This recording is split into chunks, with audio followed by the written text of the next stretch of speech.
How's it going, guys? Today I'll be discussing all the weaponry, stats and movesets from Bloodborne's DLC, The Old Hunters.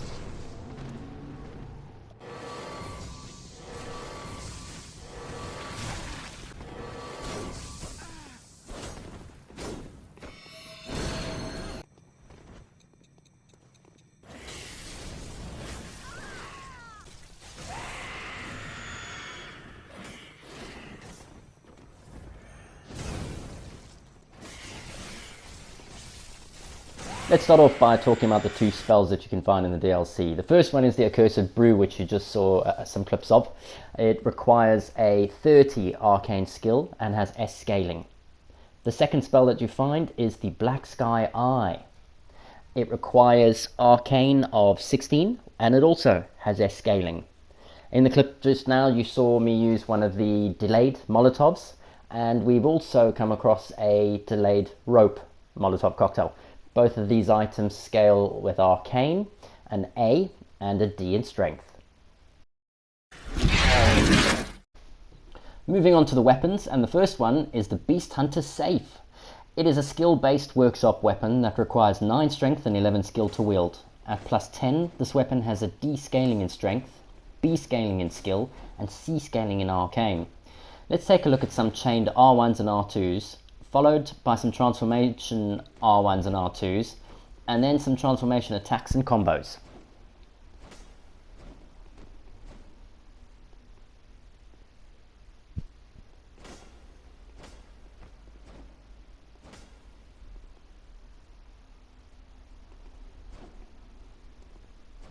This weapon is very good for PvP. The basic R1 darts in and out really quickly, and followed up with a transformation attack will result in darting backwards to safety. The extended R2s have some wide swinging arcs that can be great for crowd control. All in all, I'd say this is a great weapon to have in your arsenal, particularly to complement any larger, slower weapons that you may have.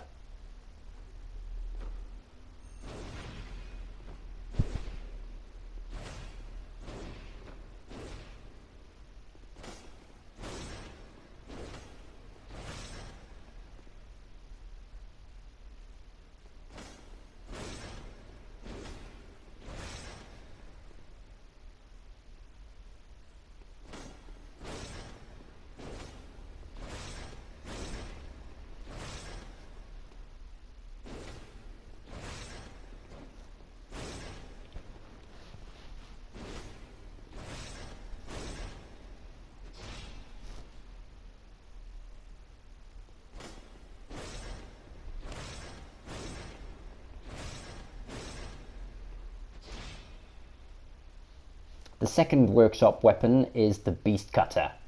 This is a strength-based weapon that requires 11 strength and 9 skill to wield. At plus 10, this weapon has C scaling in strength, D scaling in skill, and D scaling in arcane. Let's take a look at some chained R1s and R2s, followed by some transformed R1s and R2s, and then some combos and transformation attacks.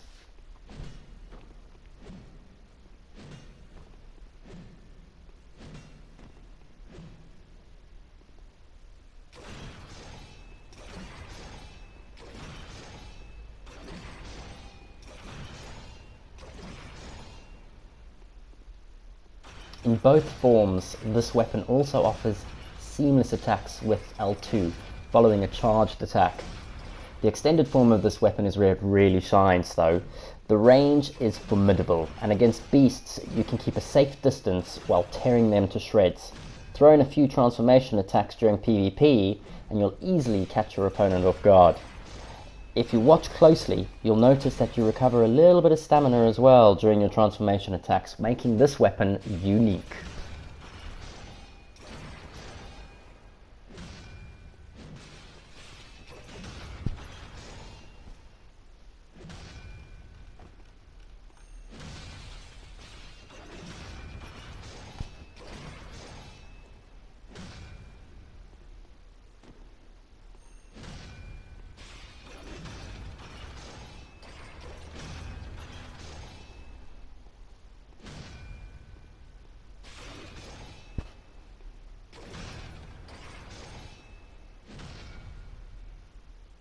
Next up is the Boom Hammer.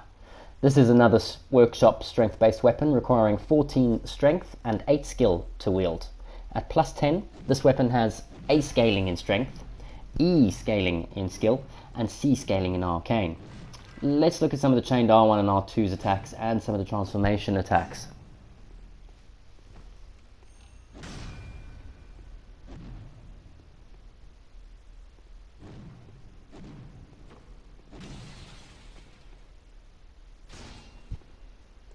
You'll notice that there is no follow-up L2 attack after charging L2, which is disappointing, and the weapon appears to be lacking something when you first start to use it. But when transformed, the weapon activates a furnace which explodes furiously upon impact and has incredible range. If used for spamming attacks, this weapon is going to be useless. However, if you throw in a few transformation attacks, this weapon immediately begins to take on a new form altogether. Throw L1 into every second or third attack and you'll instantly have an aggressive, offensive weapon on your hands capable of destroying groups of foes or cautious opponents in PvP. Be aware though that any of the blazing attacks will eat through your stamina, but transformation attacks however are more forgiving.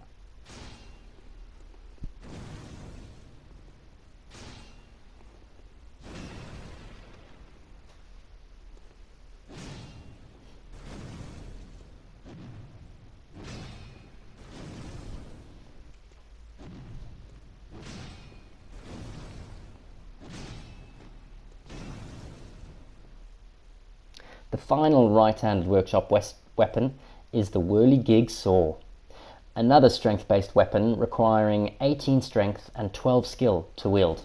At plus 10, this weapon scales with S scaling in strength, D scaling in skill, and B scaling in arcane.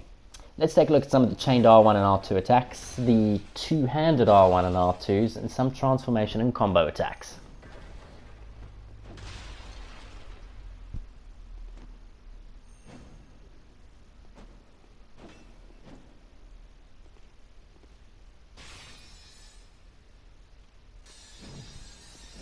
Although the description states that this weapon's strength lies in its attached form, for PvP, I'm going to have to disagree. In mace form, this weapon is phenomenal. It is fast, it staggers opponents, and it catches them off guard. With low stamina consumption and high damage output, this weapon is the perfect beast hunting weapon for both strength and arcane builds. If you add a cold abyssal gem for S scaling, and then throw on bolt or fire, depending on the beast you're fighting, you've got a formidable weapon indeed.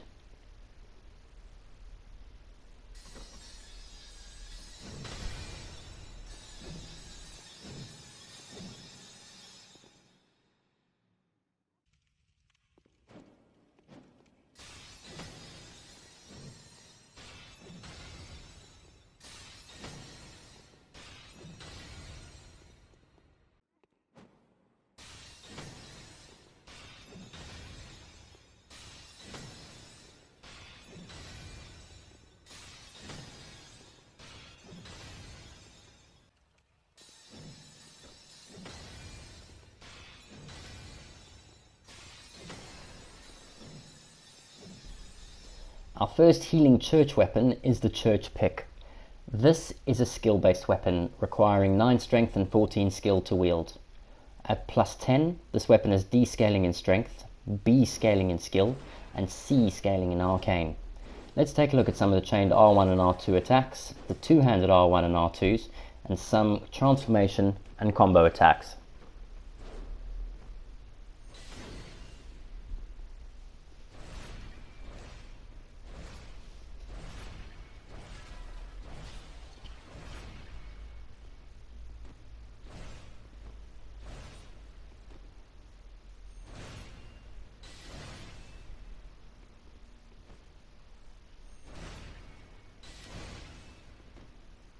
For a light weapon, this has a wide variety of thrusting and slash attacks combined with low stamina consumption, and charge attacks which can be followed up with another R2 make this one of my favourite weapons. The two-handed charge attack follow-up can catch many opponents off guard in PvP, along with fast transformations and two-handed L2s which will chase down your opponent.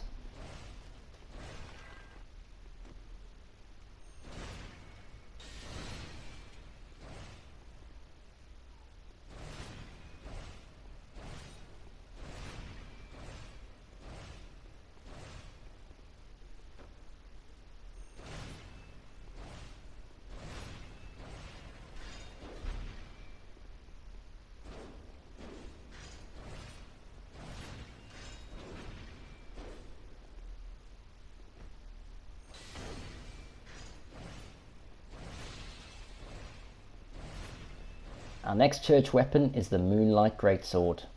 This is an arcane based church weapon that requires 16 strength, 12 skill and 14 arcane to wield. At plus 10, this weapon has B scaling in strength, C scaling in skill and A scaling in arcane. Let's take a look at some of the chained R1 and R2 attacks, the two-handed R1 and R2s, and some combination and transformation attacks.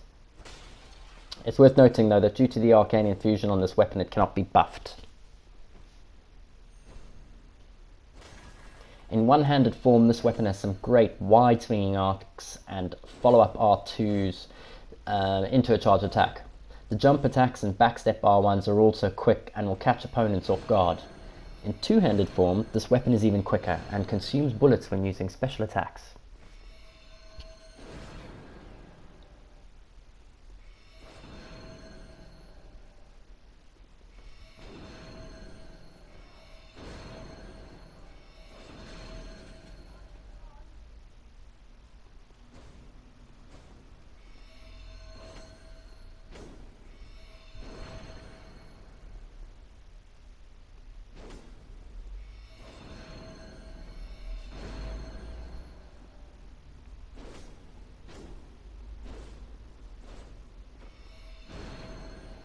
The next church weapon is Simon's Bowblade. This weapon is a skill-based weapon requiring 8 strength, 15 skill and 9 blood tinge to wield. At plus 10, this weapon has S scaling in skill and blood tinge and C scaling in arcane. Now let's take a look at some of the chained R1 and R2 attacks, the two-handed R1 and R2s and some transformation and combo attacks.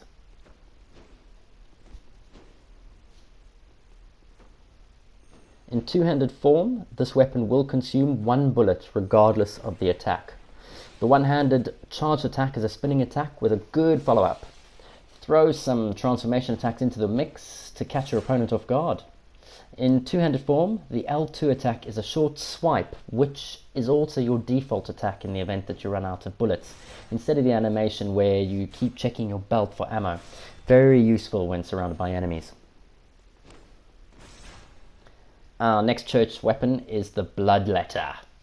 This is a strength-based blood tinge weapon requiring 14 strength, 6 skill and 16 blood tinge to wield. At plus 10, this weapon has an A scaling in strength, S scaling in blood tinge and a C scaling in arcane. Let's take a look at some of the chained R1 and R2 attacks, the two-handed R1 and R2s and some transformation combo attacks.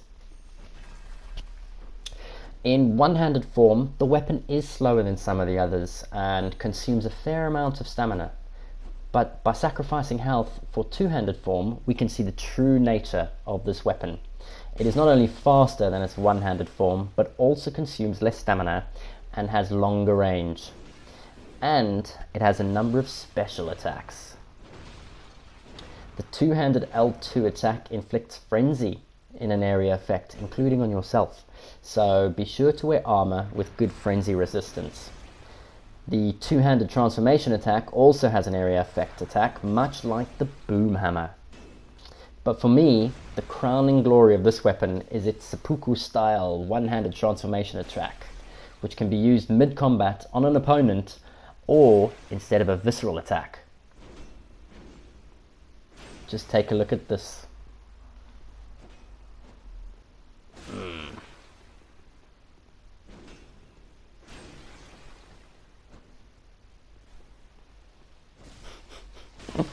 Our next weapon is the Amygdalan Arm. This is a strength-based weapon requiring 17 strength, 9 skill to wield. At plus 10, this weapon has A scaling in strength, E scaling in skill, and C scaling in arcane. This weapon is also infused with arcane.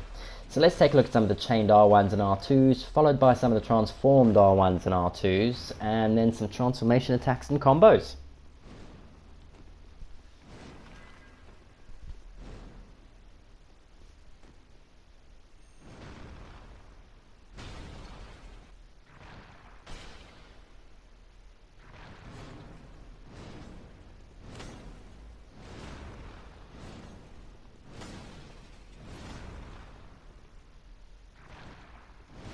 The one-handed charge attack is a great follow-up R2 which creates an area effect. In the extended form, This weapon has an amazing range, and the movement of the Amygdala claw is quite confusing and can often catch opponents off guard.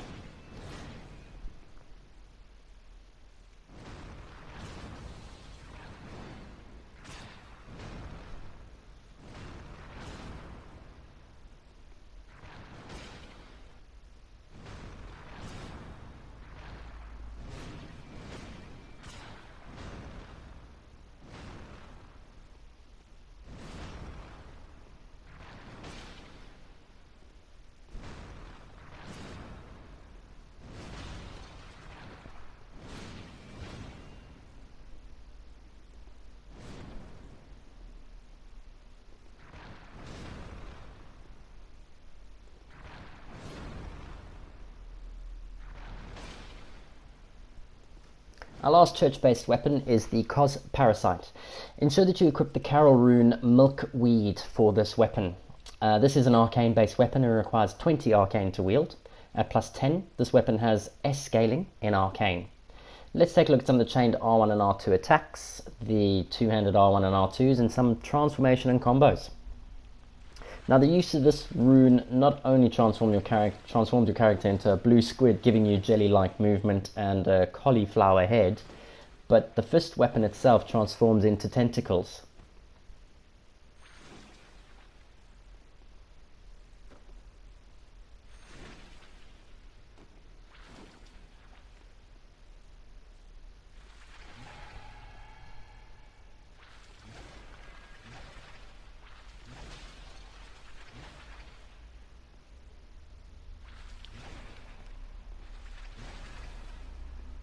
The two-handed L2 is an arcane blast, and it consumes bullets.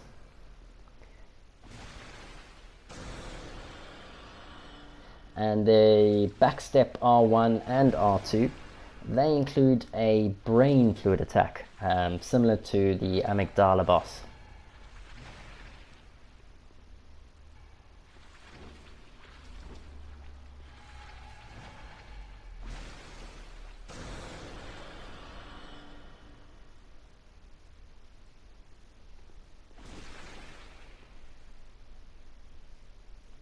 Nice.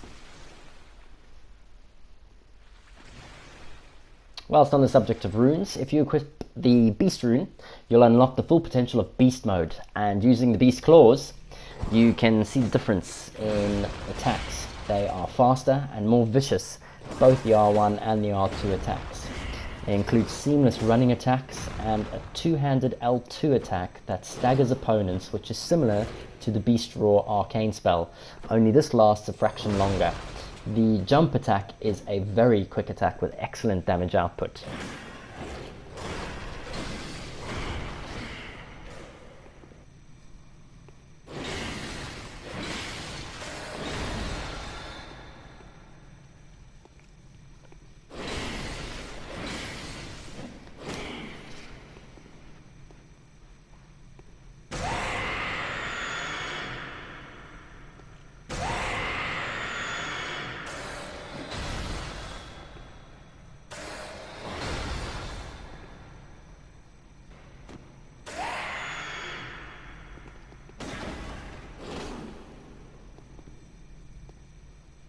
I love the way he crouches like he's ready to fight after he moves. Badass.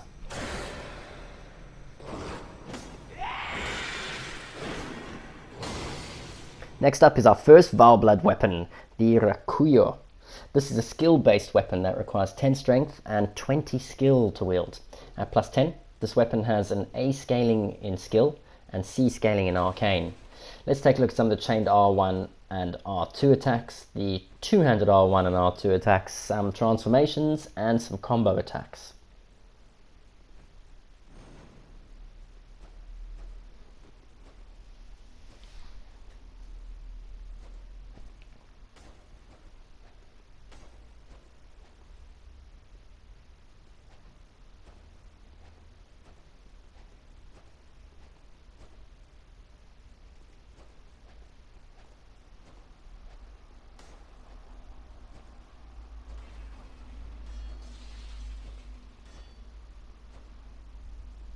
This is probably one of the most versatile and varied weapons in the DLC. Each attack followed by L1, which is a transformation, has a different attack. Coupled with a second transformation, you'll discover a wide variety of possible combinations with this weapon, from spin attacks to two-handed lunge attacks, one-handed lunge attacks, or even two-handed slice attacks. The only drawback for this weapon is that it has high stamina consumption.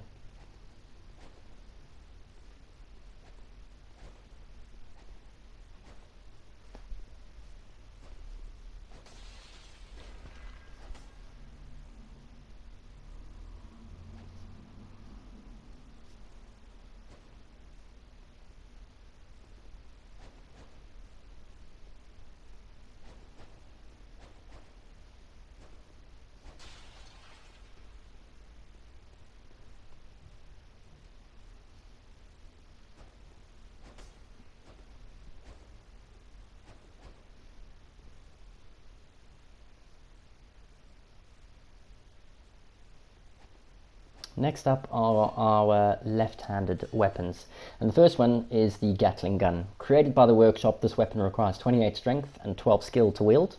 At plus 10, this weapon has D scaling in Blood Tinge. It also receives one circular slot for a Blood Gem. Look at this baby in action. The Gatling Gun consumes about one bullet for every 10 tracer rounds that it fires, and at close quarters this can be a devastating weapon. However, at long range it is easily avoidable despite the great tracking.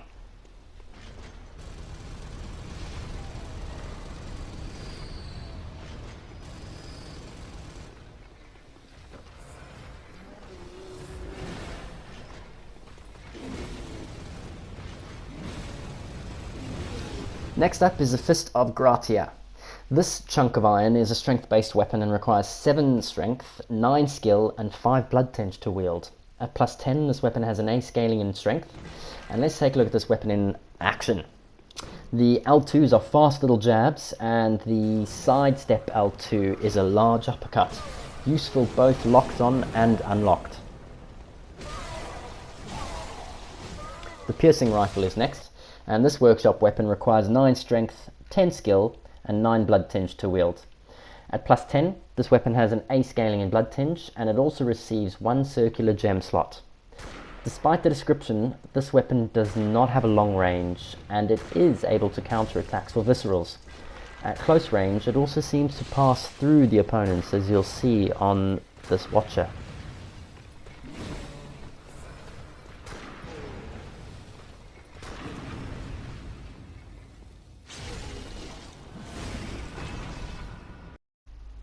The Church Cannon is our next weapon. This church weapon requires 27 strength and 16 blood tinge to wield. At plus 10, this weapon has D scaling in blood tinge, and it's good to note that this weapon only uses 10 bullets and that it also fires in an arc. Let's take a look at this weapon in action.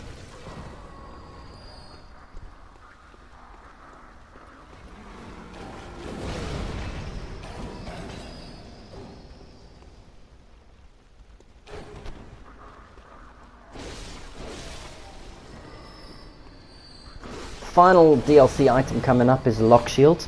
This shield requires 11 strength and 8 skill to wield, and is proficient at reducing all forms of non-physical attack. Doesn't it look pretty? Thanks for watching, guys. If you enjoyed the video, please leave a like, and if I get sufficiently high amounts of likes, I'll consider doing individual weapon showcases.